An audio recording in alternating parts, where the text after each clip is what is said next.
Om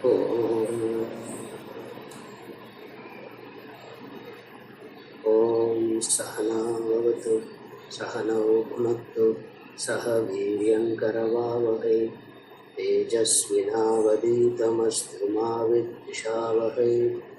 Om Shanti Shanti.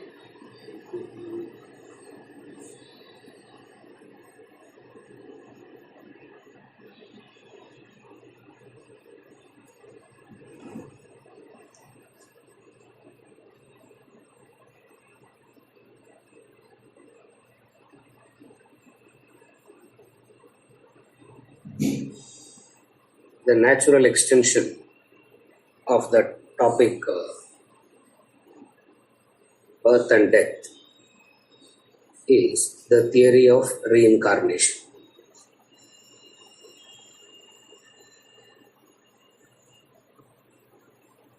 By theory, what is meant is not something that can be experimentally proved and connected. In that sense, it is used as a theory.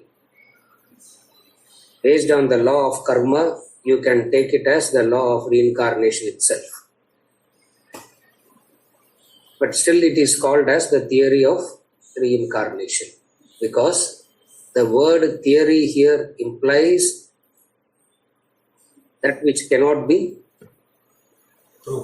physically proven. That which cannot be physically proven is called a theory. From that angle, most of Vedantic concepts appears to be theories only, because most of them are not physically proven. It's all inference. The very fact, when we introduced the law of karma itself, we saw the very definition of the very law of karma itself is not an experimental provable law. It is something that is based on inference. It is something that is based on inference. Therefore,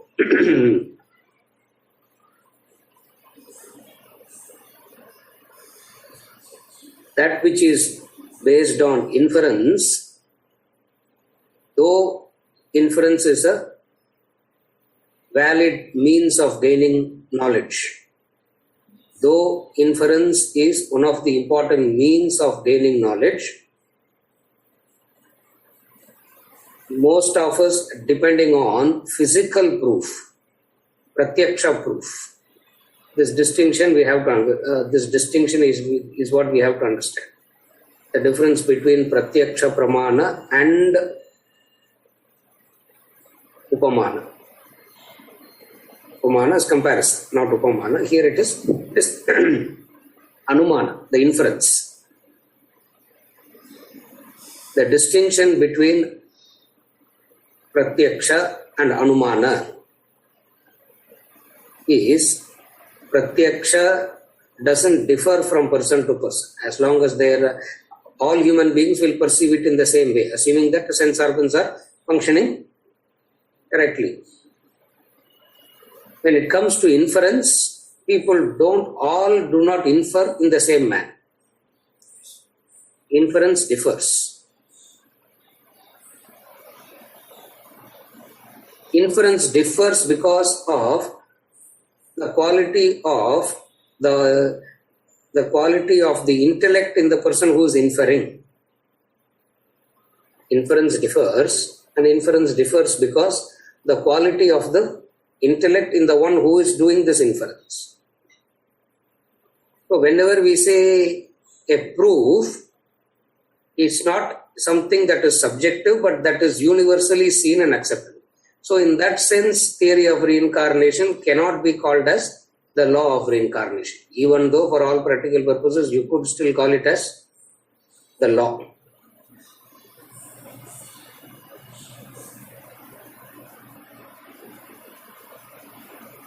Pratyaksha pramana means perceptions based proof is dependent on the sense objects, the sense organs. Inference is something that is entirely different from the sense organ. In fact, data is taken from the sense organ. In fact, minus the sense organs, you can never get data. But the data provider alone doesn't give the, using the data you come to a conclusion, that conclusion is called inference. So it is called theory of reincarnation based on the fact that,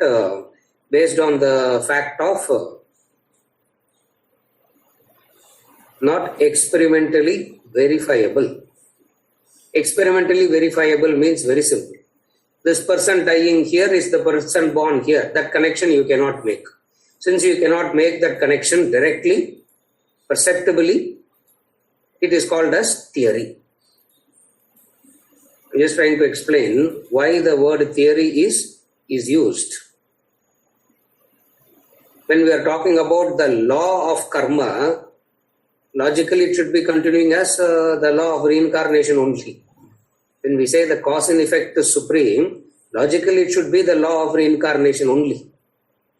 But still he uses the word theory to make it, the word theory is used in the sense of a very limited meaning. So first we have to understand the word theory, how it is used.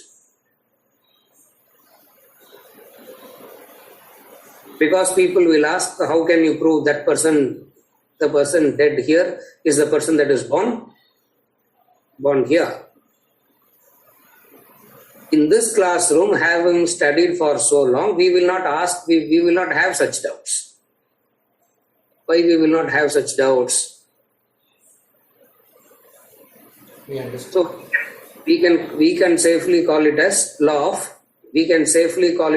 reincarnation itself, because number one, while studying birth and death, and by studying about birth and death in the Gita and the Upanishads, we have understood death means it is the death of the body. The body is not reborn, that body is dead. So when we say this person is born, it's not the body that is born. The person that has occupied the body is going and occupying another body. If we say this person is dead, what are we calling as death? Natve vaham jatunasam natvam meve janadipaha tataivana bhavishyamaha ante vaimataf param.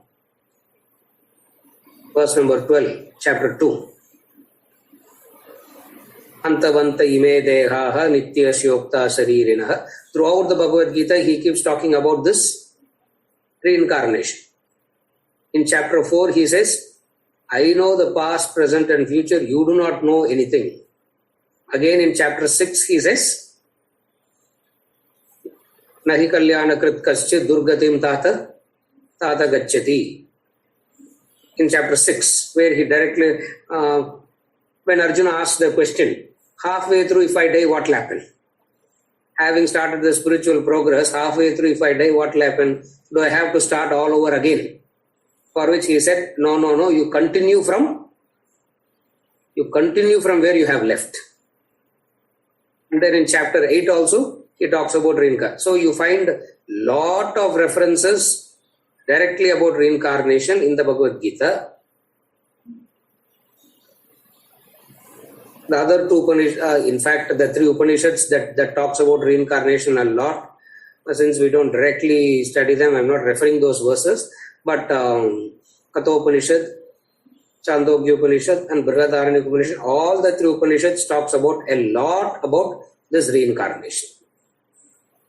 So based on all these factors of references from the books, we say reincarnation is a fact. When something is understood as a fact, till you understand it as a fact, you use the word theory. Once you are convinced about it, you start calling it as the law. In fact, even law of karma in the beginning should be called as theory of law of karma only. The cause and effect theory, even in the beginning stages, you have to call the cause and effect itself is a theory only. Why do you have to call that itself as a theory? Because till you have understood, till you have developed the conviction, you still have to call it as a theory. Therefore, we understand it is called as a theory till you understand this fact about birth and death. Once you have a thorough understanding about this birth and death, you need not call it as theory anymore. You can call it as a law. You can start calling it as a law because it is a law. It is a law. What is the law?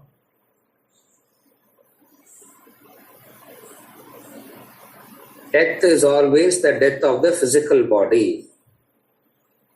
That's why we talk about the human being as the gross body and the subtle body. So, what is happening on death? The subtle body moves. And what is the subtle body made up of? Mind and intellect. What is the subtle body made up of in this context? We know only one definition. Subtle body means mano, buddhi, chitta, ahankar, mind, intellect. Or just mind and intellect. Or if you want to go a little bit deeper, chit and ahankar, ego and consciousness, conditioned consciousness. Now what moves? What moves from one body to the other body? Atvam neme janadipaha, he says. There is no nasham here. Chapter 2, Bhagavad Gita. He says there is no nasham here. Nasham means the death of the body is not the death of the person. So what is moving? What is moving is their accumulated karmas. Their accumulated karmas move. And your karmas are accumulated by actions. Your karmas are accumulated by actions. What factor in action accumulates karma? That's why we analyze so much about action. What factors in action accumulates karma? for which we have studied about action. What all goes into action? What all goes into an action? First thing that goes into an action is the desire. The second thing that goes into an action is the skill. The third thing that goes into an action is attitude. So, karmas, meaning in the law of karma, as in when you leave one embodiment and take up another embodiment, what travels? What is left? What travels? The skill is left. Most of the cases, skill is left. In some cases, what we call as prodigies. In some cases, what we call as prodigies, there will be a temporary expression of skill in the next embodiment also, and then it dies down after a while. That's why we call them as... Recording in progress. That's why we call them as...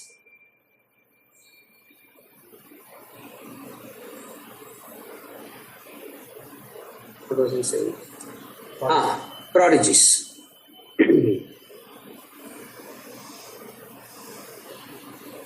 Here we saw the boy in the early 80s. In this part of the world, in Chennai, we never knew that there is an instrument called mandolin existing. We didn't even know that there is an instrument called mandolin, isn't it? And that instrument can be played, and the Carnatic music can be played in that. Nobody even, we couldn't even